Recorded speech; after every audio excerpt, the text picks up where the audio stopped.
All right, welcome to the next lecture in the Distinguished Innovator Lecture Series. It's, let me think if I have any administrative matters. I pretty much don't. I assume that you saw the sign-up sheets. It looks like you've all got your orange pieces of paper. You know how this all works. It's my pleasure to present Marc Andreessen today. He is, and I should say, this presentation is co-hosted not only by us, the Center for Entrepreneurship and Technology and the College of Engineering, but also today the Berkeley Innovations Student Group, which is a multidisciplinary design student group, and so that provides some awareness of their group. We want you to know about their activities. Marc is the chairman and co-founder of OpSquare. He's going to talk a bit about what he's doing with OpSquare.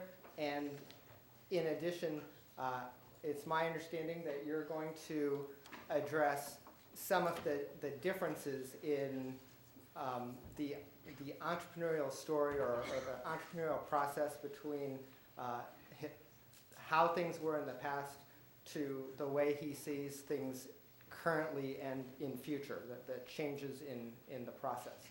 And of course, Marc is hardly a person that needs an introduction, but let me just say that he's credited with the creation of the Mosaic browser. He co-founded Netscape Communications, listed in Time magazine as one of the top 50 people under the age of 40. And I think I better stop here or he's not going to speak. So with that, we'd like to welcome Marc Andreessen. Thank you.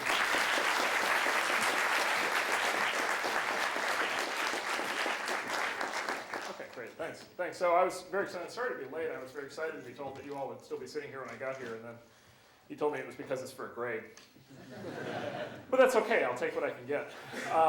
It's going to be a lot of fun to be here. I'm going to cover a few topics. What I'd like to do, though, is leave hopefully a little time at the end for Q&A and see what you all want to talk about or any topics that you want to introduce. But the basic thing that I thought I'd do is give you an overview, especially of how I think that things are different now versus 5 or 10 years ago, and specifically different for the technology industry, and then also different for startup companies and what it's like to start a company and what you do when you start a company, and how to figure out what startup you want to join if you want to join a startup.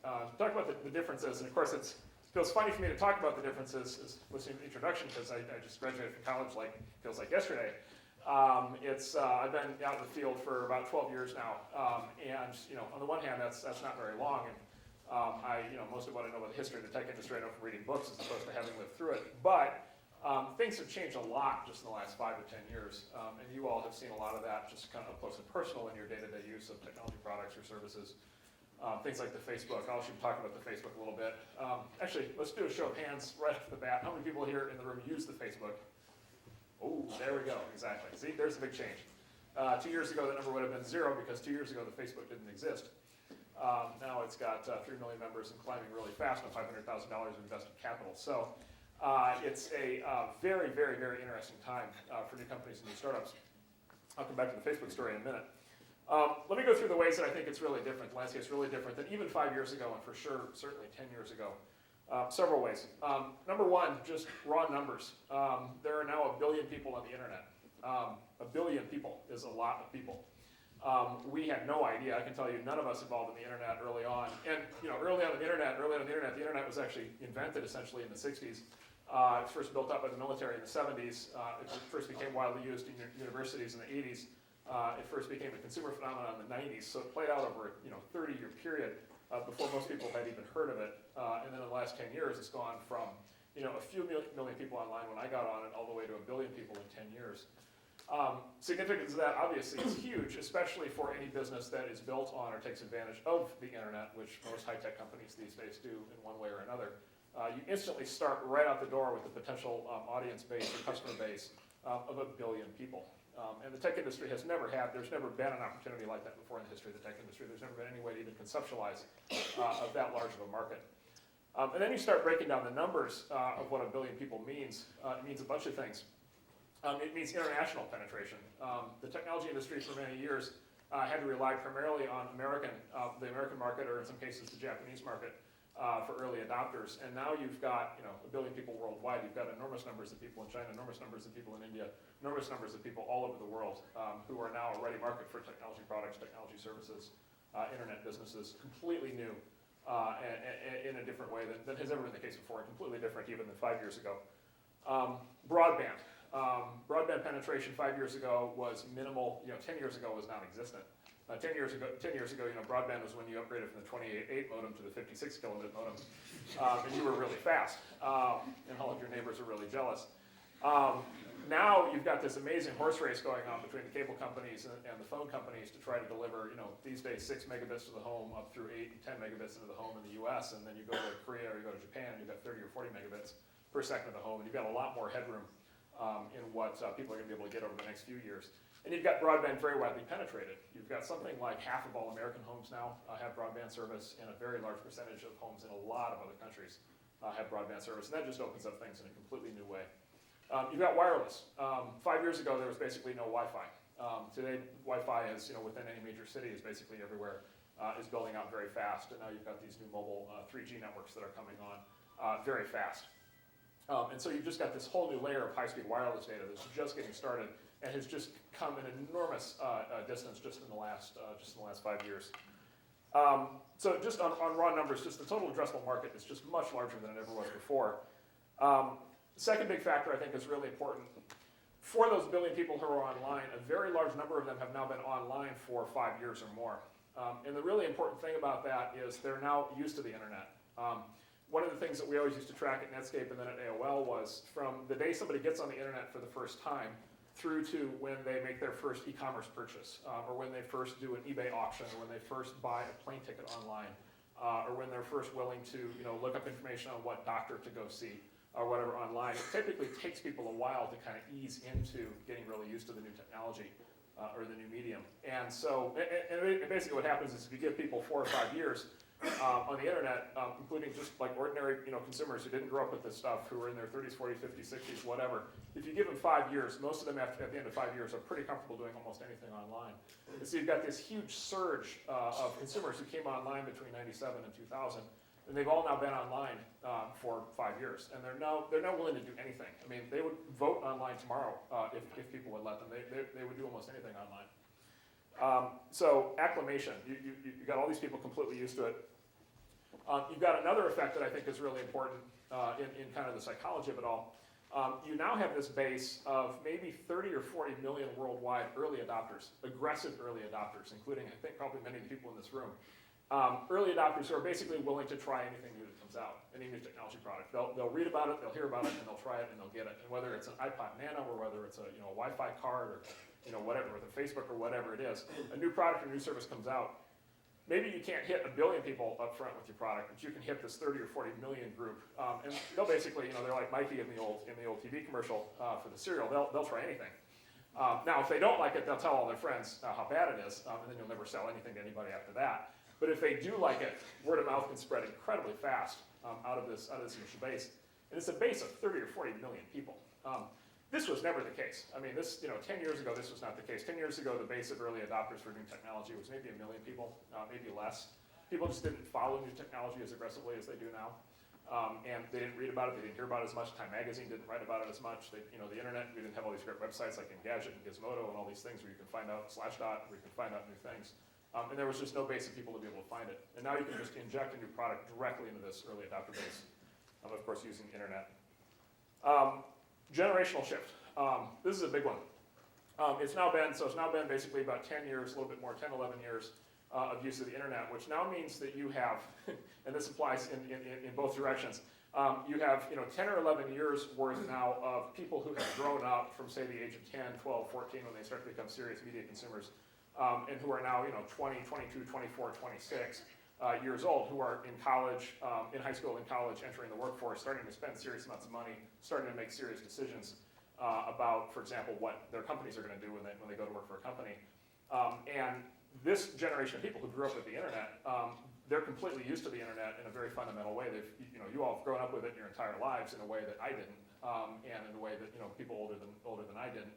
And at the same time, on the flip side, of course, you've got unfortunately 10 or 12 years of people on the other end of the demographic curve who are exiting the consumer market, and we're probably, generally speaking, probably not in the early adopter sort of group at that point in their lives. And so you've just got this kind of big generational swing taking place. And my point on that is that we're 10 or 12 years into that. That's going to continue for the next 15 years. I mean, we've got a whole, 15 years, 20 years, 30 years, 40 years, we've got this whole thing happening. 20 years from now, you all are going to be in senior decision-making capacities in whatever organizations you're part of, whatever companies you're part of, you'll be making serious decisions. We've got 20 years of that kind of impact to look forward to, as opposed to a lot of people I deal with every day who didn't grow up with the internet, who still have trouble wrapping their head around it, despite the fact that it's been out for 10 years, because they didn't grow up with it. And that'll just continue to play out. And by the way, that'll bite you just as much as it's biting me or biting anybody else. In 10 years from now, you'll be the guys, looking back and saying, oh, those kids are doing all this stuff. They're doing this internet telepathy thing. When I was their age, I was using instant messaging. They don't even care about instant messaging anymore. It'll be the brain book. Okay. Technology. The technology itself has gotten much better. And let me bring this down to earth for a typical startup. And the Facebook is actually a really good example of this kind of shift. If you wanted to start, say you wanted to start a .com 5 years ago, and you did what people were doing, or 6 or 7 years ago, and you went out and raised a bunch of venture capital, and you started your .com, and you said, okay, what equipment do we need, and what software do we need to actually make this thing run? You would go to Sun and you'd buy a bunch of $50,000, $100,000, $200,000 servers, and they'd be these huge refrigerator-sized things, and you'd have to go find a place for them and plug them in, and the special air conditioning and the whole thing. You then would go to EMC and you'd buy storage, and you'd spend hundreds of thousands or millions of dollars on storage. And you'd buy a huge, big storage array the size of a refrigerator. This is 5 years ago, size of a refrigerator, and you get your 10 or 20 or 40 gigs of storage. You would go to Cisco and you buy a $100,000 big router or big switch to get your 100 megabit or gigabit Ethernet switching capability. You'd call up a telecom company and you'd want to get a high bandwidth pipe into your data center, and they tell you, well, they're booked with orders for the next 3 months. Maybe they'll get to you after that. And by the way, you have to sign up for a 5-year contract at $150 per megabit, which is very expensive. And then you got to go start buying software. So you got to go to Oracle and shell out $1 million for a database license. You got to go to Broadvision and shell out $1 million for an e-commerce storefront software license. You got to go to BEA and buy application servers. You got to go, to all these different companies and buy tools and middleware and search engines. And you wanted to do full text search, you go to Verity and you write a $500,000 check for a search engine. And before you know it, you've spent $10, $20 million, and you haven't actually done anything yet. Today, you start the exact same business. You go on the Dell website, you click around, you buy 5 servers for $1,000 each that run Intel or AMD chips that are fully loaded with memory.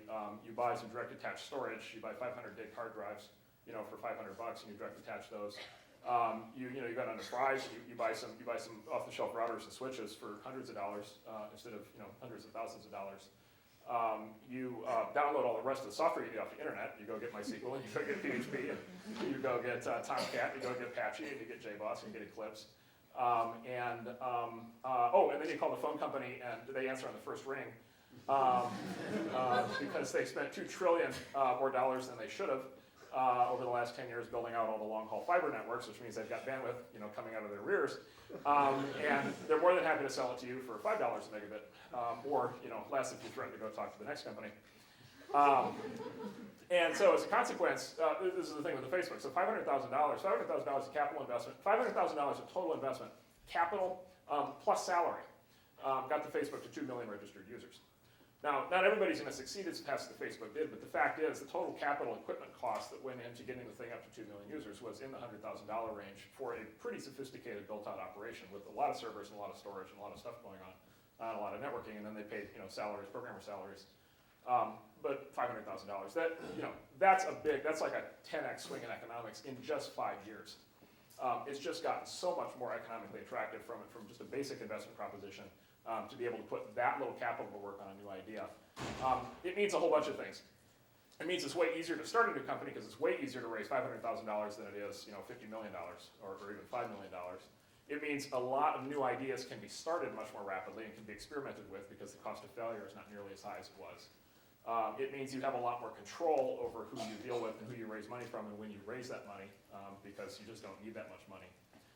And it's just a huge swing factor in the economics of the whole thing. Fifth thing that's changed, this one's kind of obvious but important to think about. Advertising on the internet. This is focused specifically on consumer businesses. Advertising on the internet works as a business model today.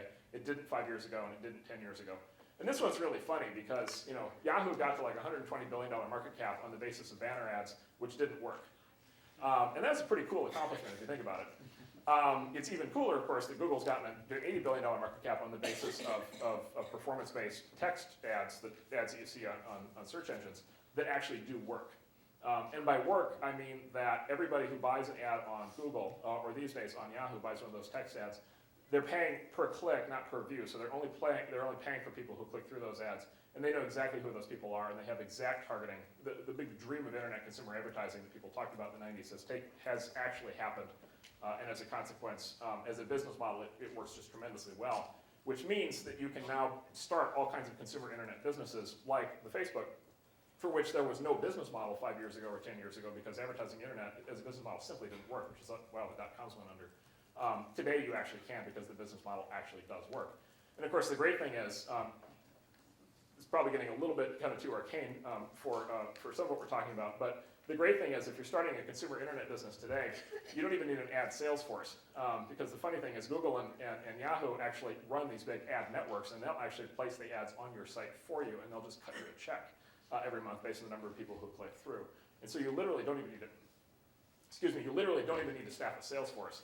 It becomes a completely self-service operation. It's just a completely new way of doing business that was never possible before. And then finally, my favorite topic of what's changed in the last 5 years is venture capital. For a long time in the tech industry, probably from the mid-50s and arguably way before that, all the way up through, I would say, the mid-90s, the tech industry was characterized like a lot of other industries where there just wasn't that much capital to be invested. The primary way by which a new tech startup raises money is by going to professional venture capitalists. There was certainly a lot of venture capital in the 60s and some in the 70s and quite a bit in the 80s and so forth, but still, it was pretty selective what kinds of companies would get funded and which ones weren't.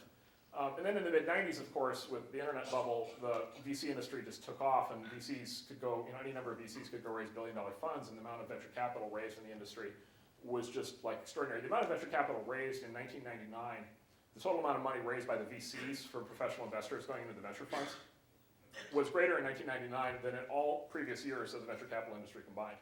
So there's just this like unbelievable ramp of the amount of money flooding into venture capital. And so if you were paying attention when the dot-com bubble burst in 2000, 2001, you pick up the newspaper, you pick up Wall Street Journal or Fortune Magazine or Forbes or Business Week, the one thing that you would read in every single article about the bust is, that's it for venture capital. The returns are going to be terrible because all the companies, all the investments are going bankrupt, and so the amount of money in venture capital is about to shrink back down to the same levels that it was at in the early 90s, and it's about to become much harder to raise money, which makes a huge amount of sense because if they're losing huge amounts of money, which the VCs were doing, then why would people keep putting more money into venture capital? It's turned out, ironic twist of fate, the exact opposite thing happened, which is the amount of money coming into venture capital has remained roughly constant from that time. And so the amount of money that the VCs have to be invested in high-tech ventures today is about the same as it was in 1999, which was the biggest year in the entire history of that industry.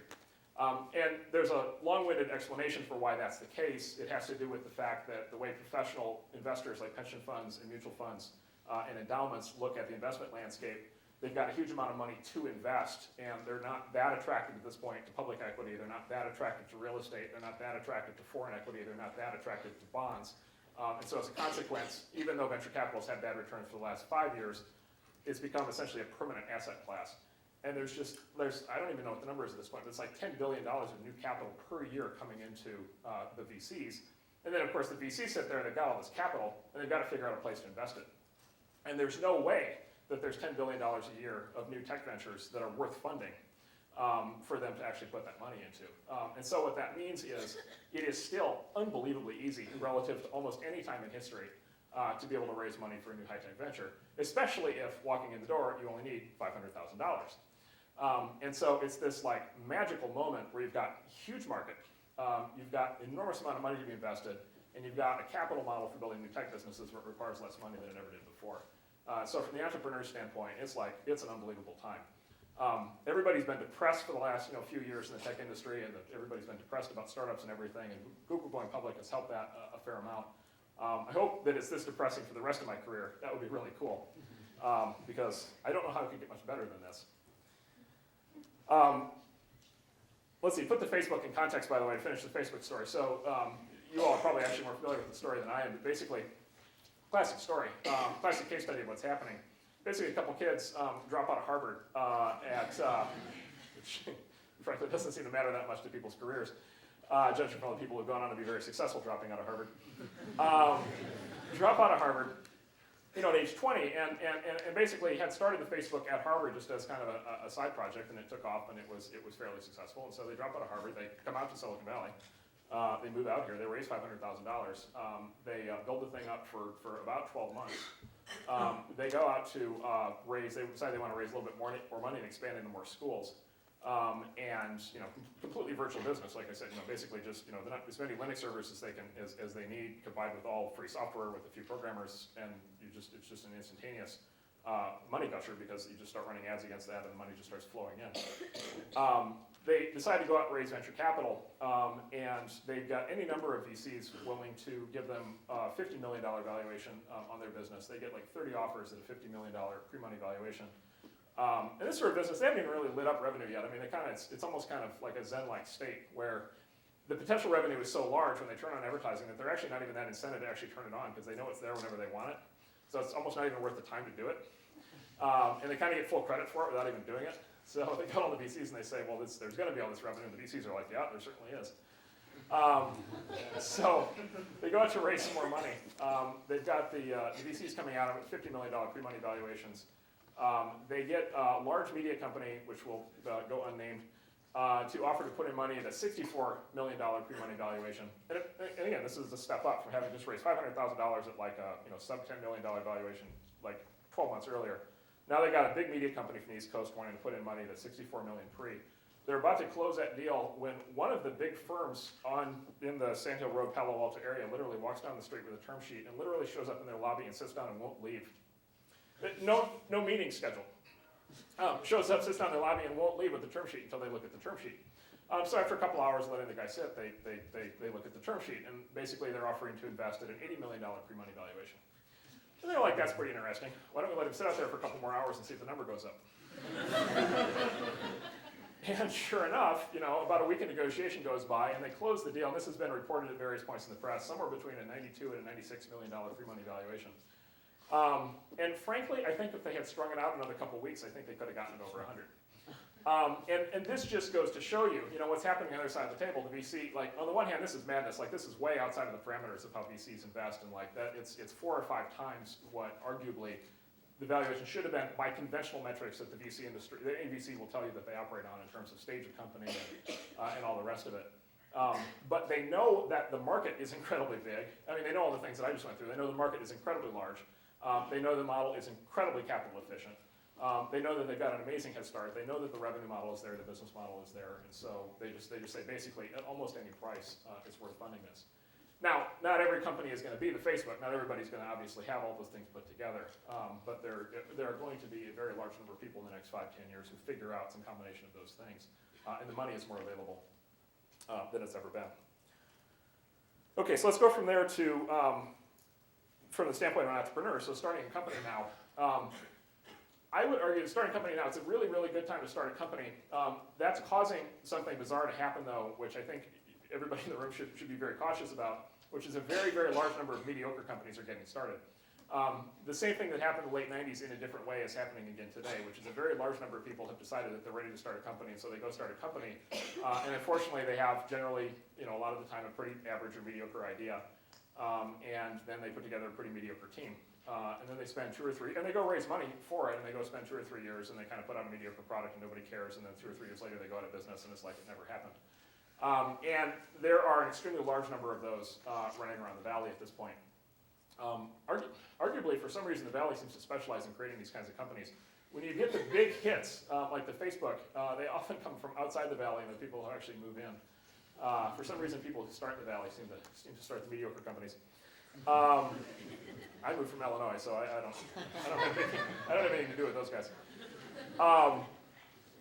A very, very important thing that I think you're going to have to think through as you decide whether to start a company or join a company or what, because the temptation is going to exist, especially in this environment, for basically everybody to start their own company. And for a while in the 90s, there was this phenomenon where it was really hard to actually get a startup up and running.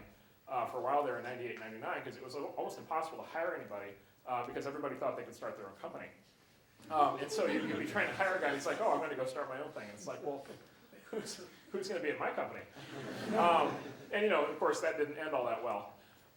And there's a risk of that happening here. And there's a trade-off that I think we all need to make. Everybody needs to make. And the fundamental trade-off is it's the little fish, big pond, big fish, little pond trade-off.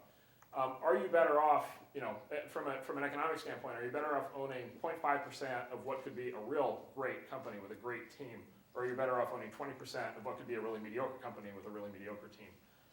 And when you look at it that way, it becomes fairly clear fairly fast, given how valuable the big winners become and how the mediocre companies usually end up being worth zero. It's pretty easy to see. You'd much rather have 0.5% or even 0.1% of a Google or a Skype or one of these, or the Facebook, than 20% of your own thing that then ultimately isn't worth anything, or another some mediocre thing that somebody shows you where they're willing to give you a big stake in. Same thing is true, by the way, of responsibility. Are you better off being the CEO or the VP of marketing or the VP of engineering or the CFO or whatever of a mediocre company, or are you better off being the director of marketing or the engineering manager or the programmer or even the QA person at Skype or at Google or at the Facebook?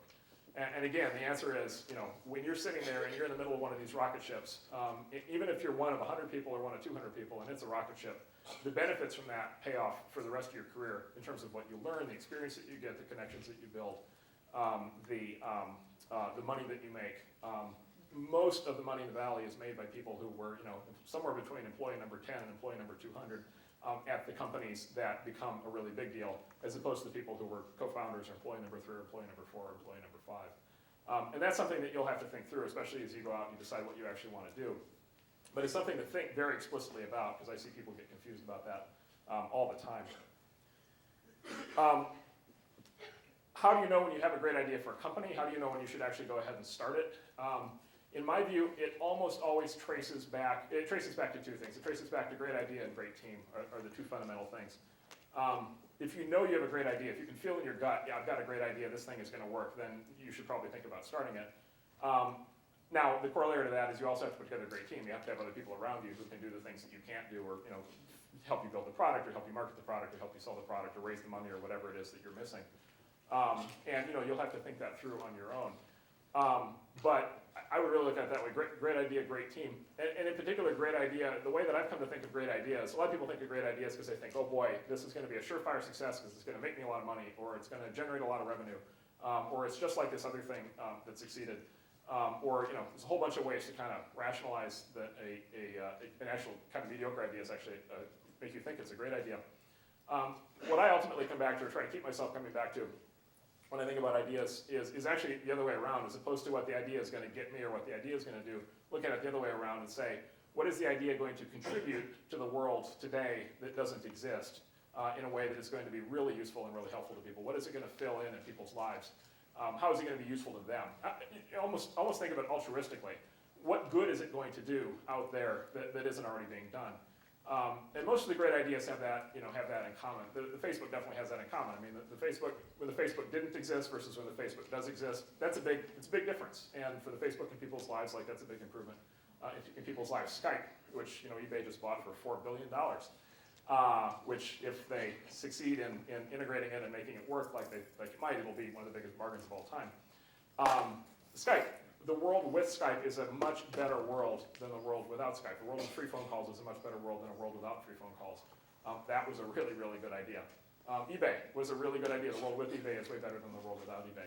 And in my view, it actually requires you to kind of take a back seat to all your natural instincts to think through how would you build a business and how would you make money and all this other stuff, and just take a step back and say, is this going to do good things in the world? Is this going to contribute to the world? If it never became a business, if it never made anybody any money, if I couldn't, if nothing ever happened to it commercially, would it still improve the world? And I think most of the great ideas that end up making great companies and great startups usually hit that criteria. It's very rare to find one that actually works and really takes off when the only thing that really has going for it is what it's going to get the person who's actually proposing that people buy it. Let's see. The other thing I want to talk about, career path. When they told me about this seminar, they suggested talk about how to think about career path and career planning for people in your position. And I have to tell you that I absolutely hate giving career path advice because nobody ever listens. And inevitably, you're going to ignore what I say and you're going to go do something else, and you're just going to remember me as the guy who told you not to do what you ultimately did. On the other hand, I'm consoled by the fact that it's free advice, so it's worth what you're paying for it. And also, it's like my one opportunity to play God and be a doctor and tell you to do something, and maybe you'll listen, and if you listen, maybe it'll work, and maybe it won't, but it will have been my fault, and that's really cool. So, with those qualifications up front, a couple thoughts on career advice. Career advice number one. Career planning, word of advice number one. Don't plan your career. This is the easy one. Don't do it. Don't plan it. There's no such thing. There's no such thing as a career plan. Career plans are absolutely ridiculous. They're the silliest thing I've ever heard. And the reason is because you have no idea what you're going to be doing in 10 years. None. And you have no way to tell. Because you have no idea what's going to happen in the world. You have no idea what's going to happen to people around you. You have no idea what's going to happen in any company you join. And you have no idea, fundamentally, what opportunities are going to pop up that you can take advantage of. Most of the people in this room who have computer science degrees 10 years from now will not be programmers. Most of the people in this room who have other backgrounds you won't be what you were trained to be. It's just, the world is just too dynamic, it's too weird. I mean, I graduated from Illinois with a computer science degree. I figured I'd be a programmer my whole life. That lasted for 3 months. The world is strange that way. Things pop up constantly. A much better path, and the really successful people I've always met, and almost always works like this. Facebook guys are another great example of this. The most successful path is opportunism. Things pop up, and this is why it really matters. Is something's going to pop up. You're going to go out. You're going to go get your first job.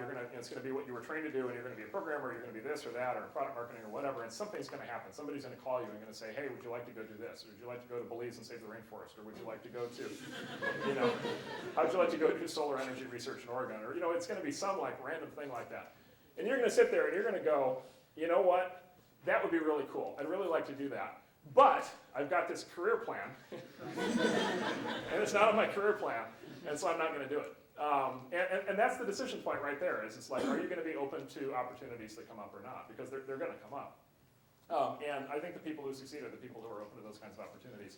And it's going to be one of these winding roads. I mean, it's this conventional wisdom that you're going to have 7 jobs in your life or something like that. You hear that all the time, and it kind of sounds like a fairly straightforward thing. But it's this zigzag pattern that people follow. And to me, that's fun. I mean, some people think it's a lot of fun. Some people think that's nerve-wracking. But it is what it is, and it will be the case in your life. And it will be the case in your life whether, I believe it will be the case in your life whether you choose to go along with it or whether you choose to fight it. I think you'll be a lot happier going along with it, probably a lot more successful. So don't plan. Number 2 on career planning, do what you want. Do what you want. Specifically do what you want, and specifically don't do what you hate. And this sounds obvious. People get hit by this one all the time. The don't do what you hate part is actually pretty straightforward. People will give you all kinds of advice that's just terrible, just stupid advice, really bad ideas. My favorite, and I'm sure you guys are going to hear this, my favorite for this kind of crowd, by definition, you guys all have some interest in being in a startup or joining a startup or going to a young company or entrepreneurship of some kind. And you're going to get people probably at the career counseling office or your older brother or your parents or whatever, or some professor or some recruiter or something, and they're going to tell you, nope, you can't go to a small company out of college. You got to go to a big company first because you got to punch your ticket at, so you got to go work at Yahoo. And then once you've been there for 4 years or 5 years, then you'll be qualified to go work for a startup. And you're going to hear it, and it's just completely wrong. It's just completely off base. Because you're going to go to a big company, you're going to learn how to be at a big company for 4 years or 5 years. So you're going to learn how to brown nose, you're going to learn how to ass kiss. You're going to learn how to write TPS reports. You're going to learn, how to work 40, 45, 50 hours a week. You're going to learn about vacation policies. You're going to learn about healthcare plans. You're going to know a lot about 401ks. You're going to get deeply in all that stuff, and you're going to be really good at it. And you're going to come out of the big company in 4 years or 5 years, and you're going to be really good at being at a big company. And then you're going to go to a startup where none of that stuff matters. And you're going to ask them, what's the 401k plan? And they're going to stare at you. It's I don't even know what line 401 of the source code does. none of it, just literally none of the stuff matters. Where do I, what's a weekly status report? Like, what's that? The time you spend writing your weekly status report, you should be writing more code. It's just to, you go home at 6 o'clock. Are you out of your mind?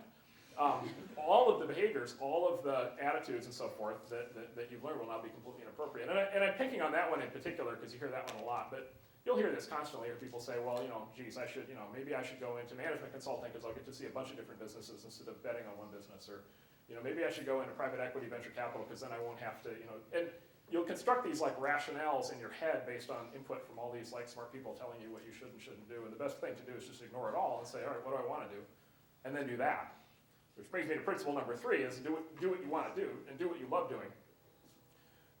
And this one is really interesting, I think, because I think that we're all wired in some way sort of psychologically deep down to love doing a certain set of things, and then there's kind of everything else. And sometimes we're lucky to know early on in life what we love to do, and sometimes we discover it as we go. But in my mind, the key thing is to figure out what it is at some point and then do it. And I cannot tell you how many people I deal with every day who are, in all kinds of respectable professions, including lawyers. And they're there because they think that they should want to do it. They think that they should like to do it. They think that it makes good money. They think that they have to do it because they need to support their family. They think they need to do it because they have to pay the mortgage. They got 18 different reasons to think they want to do it. But what they really want to go do, is open up a hot dog stand on Venice Beach. Or what they really want to go do is be the buyer for Jimmy Choo at Barney's. Or what they really want to do, something completely different. Or what they really want to do is they want to be at a startup. They want to do something just completely different. And they're just not willing to do it. And the interesting thing is, it's not going to be that long, from now, where you're going to start to be forced into making decisions for really practical reasons, really practical constraints. You're going to have a family, you're going to have a house, you're going to have a mortgage, you're going to have kids, you're going to have dogs. The dogs are going to have fleas, you're going to have to go buy flea collars, that costs money. The dog's going to need to get his toenails clipped. And all of a sudden, and not to mention the kids are going to have to go to private school and all this stuff, and all of a sudden you got all these practical constraints on what you can do. And at that point, if you've gone off and you're doing something that's really not your ultimate dream of what you want to do, you're stuck and you can never get out of it. And maybe when you retire and you're 60, at that point you can go back to what you love. But until then, you're basically just hosed. Especially the first 5 years when you're out of school, the key to the whole thing is figure out, what you think is the thing that you would love to do most of anything. And I don't care what it is. Like, go to LA and be an actor. Like, if that's really what you want to do, go do that. If you want to go trek the Sahara, go do that. Figure out what you want to do and do it. You'll never have a better time to do it. You'll never be able to live on as little money as you're able to live on coming out of school. Odds are, hopefully, you're not going to have, a spouse and 6 kids graduating from college. I hope not. And some of you might, but hopefully most of you don't. And so you have an opportunity to basically pursue what you want, and basically just figure it out and do it, and just don't listen to anybody who tries to tell you otherwise. So with that, why don't I stop talking, and why don't we open up the floor to see what you all want to talk about? Just repeat the question because there's not microphones in the audience. Sure, happy to. Shoot. You're saying the cost is going down starting a business, right? So are we heading into an environment where its best idea wins, or is that not what's going to happen? So the question is, if we're heading into an environment where it's getting cheaper and cheaper to start a new business, which I think is true, and is actually true not just for internet startups, also true for many other kinds of tech startups, including device companies and all kinds of new software companies, all kinds of tech startups. Are we heading into an environment where it's the best idea that wins, or basically how do you compete? Like what's the competition, or is it just, another way to look at it is there just going to be an infinite flood of identical businesses all doing the same thing? I think there are businesses where access to capital matters. There are businesses where the guy who can raise the most capital wins. That's not most businesses.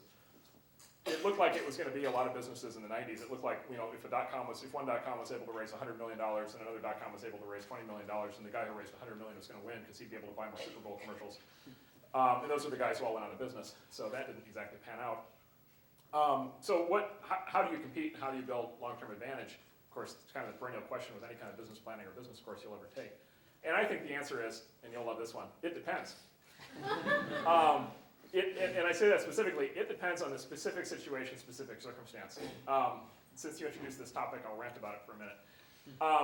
You will hear all kinds of, you can go down to the bookstore, you guys probably have these books. You go down to the bookstore and you buy all these books on competitive advantage, competitive strategy, the Michael Porter books, the this and that, the other thing, and they'll give you all these frameworks for how businesses compete and first mover advantage versus fast follower advantage versus time to market advantage versus listen to your customers advantage versus all this scale advantage, all this stuff. And none of them are, in my view, at this point, in the way most industries work, very few of them are generally true. It's almost always something very specific to the specific business that you're in. And it's even dangerous to generalize from other businesses that you think of in the same category.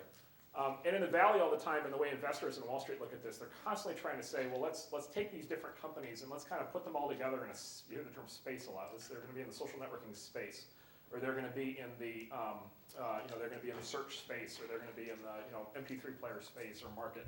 And we can kind of compare and contrast how they do. And there's going to be one good strategy that's going to work for anybody who's in that market. And it's almost never true. In my experience, it's almost always specific to the exact kind of product, the exact kind of market, the exact kind of consumer set, the exact kind of user base that you're going after. And it's going to vary wildly from company to company, even companies that seem like they're a lot alike. It's going to vary wildly. And the successful companies are going to find their own path. They may not know going into it what their advantage is going to be, but they're going to figure it out. But they're going to figure out specifically for them. So you take social networking. Social networking, Friendster. Think about what we've learned about social networking over the last 5 years. Great example, because I think people in the room are pretty familiar with it. So Friendster comes out the gate 5 years ago and grows like mad. It grows vertically. First social networking thing grows like mad. 7, 8 million consumers. And Friendster's theory was basically that they had so-called network effects advantage. And so network effects are Friendster or the phone system or eBay, where basically you become a more and more valuable service by virtue of growing the size of your network, because everybody wants to be on the same network as everybody else, and so there's going to be one big winner. It's like if you want to sell something on the internet, you want to be on eBay because that's where all the buyers are. If you want to buy something on the internet, you want to go to eBay because that's where all the sellers are. If you want to make a free internet phone call to somebody, you want to use Skype because that's where all the other people who are making free internet phone calls are. Those are network effect advantages. So Friendster figured, okay, we're a network, we've got network effect advantages, we just take it right out of the textbook and apply it. And then they screwed up everything about their business, including actually keeping their site up and running and having page load times of less than about 5 minutes. And it turns out the network effect didn't hold, and all the users left. And where'd they go? Well, they went a bunch of different places. Among the places they went was MySpace. MySpace, which those of you who track this industry will notice, just got bought by News Corp for $580 million with almost zero revenue. So then you look at MySpace, and you look at the difference between MySpace and Friendster, and MySpace breaks almost all the rules that Friendster thought that they had. So one of the things that Friendster guys constantly said was, if you want to have a social networking environment, it needs to be very predictable in how people interact, and you need to kind of fit people into these kind of rigid rules and paths, because that way when they're part of the experience, they'll know they're part of the experience, and I don't even know exactly how they justified it, but Friendster was kind of very, almost dictatorial in what they let their users do. And the thought was that would channel people into the right behaviors to be able to grow the network effects. MySpace, on the other hand, just began this feature crusade where they just ripped out feature after feature after feature after feature. You go to MySpace, the banner at the top of the page, it's like they got blogs, and they got photos, and they got wikis, and they got videos, and they got music, and they got this, and they got that, and they got profiles. And you can't even keep track of all the features. And it violates a lot of the common rules of marketing, product management, which is figure out what you are and focus on that. MySpace totally didn't do that. And they totally kicked Friendster's butt. And the score literally is Friendster's on the block to get sold for any amount of money right now. If you guys got spare change, you pool it together, you go to Broadview, and they'll sell it to you. MySpace got bought for $580 million by News Corp. Completely different takes on how to compete. The MySpace guys didn't sit there and say, we've got network effects. The MySpace guys sat there and said, this is an entertainment. They were down in LA, of all places. They said, I shouldn't make half the jokes I'm about to make. They're down in LA.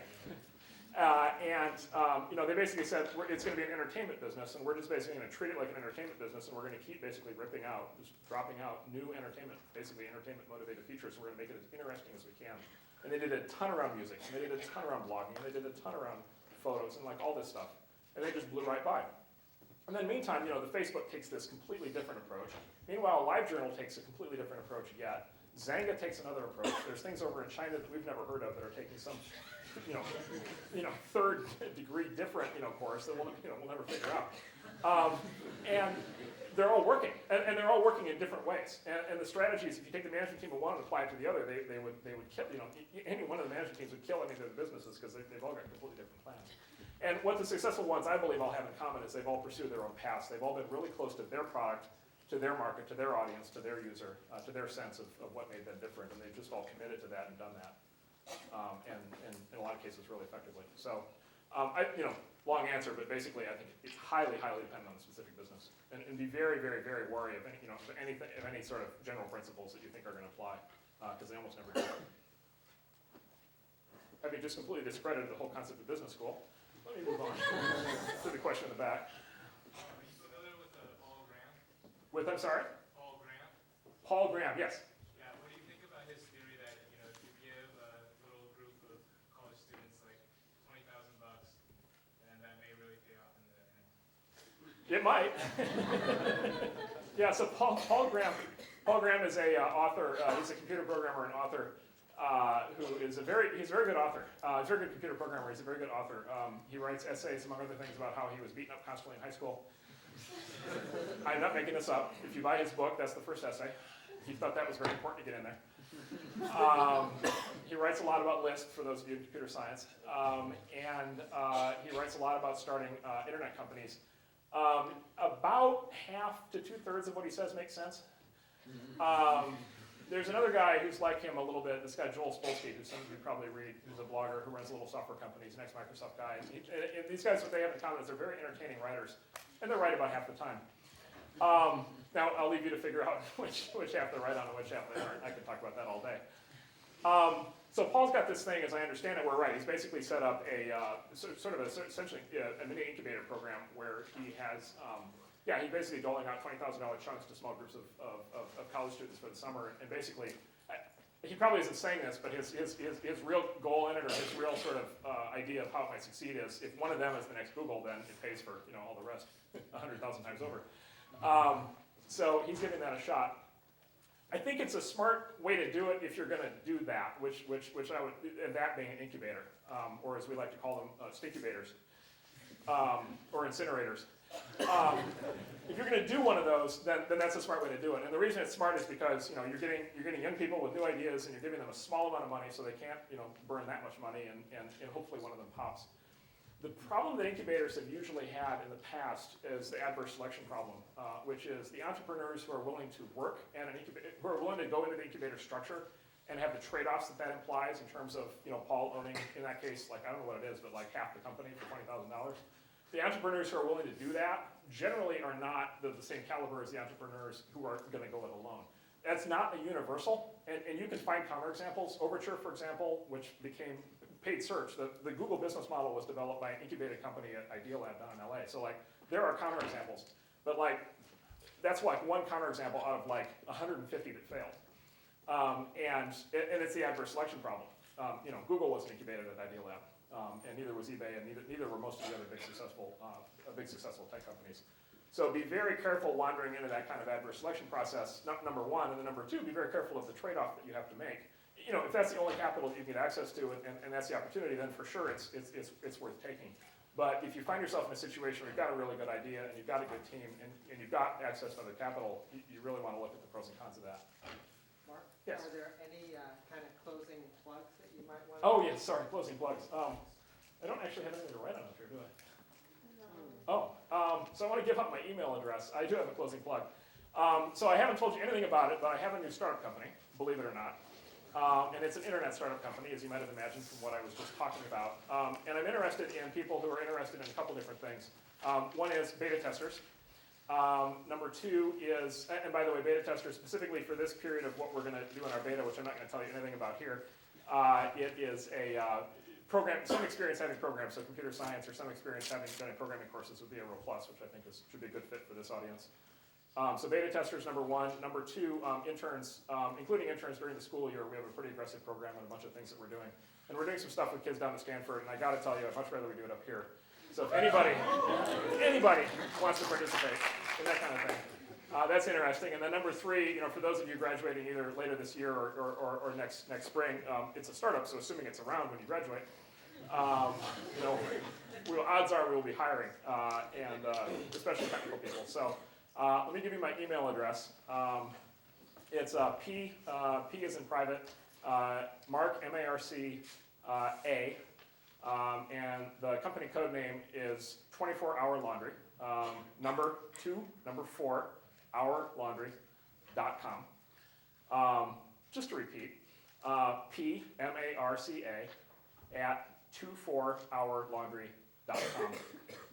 And drop me a note, include a resume or include a letter or whatever. Again, internships for sure, beta testers for sure, and then ultimately either later this year or next spring if you're graduating, definitely drop a note. Great. All right. Thanks, everybody.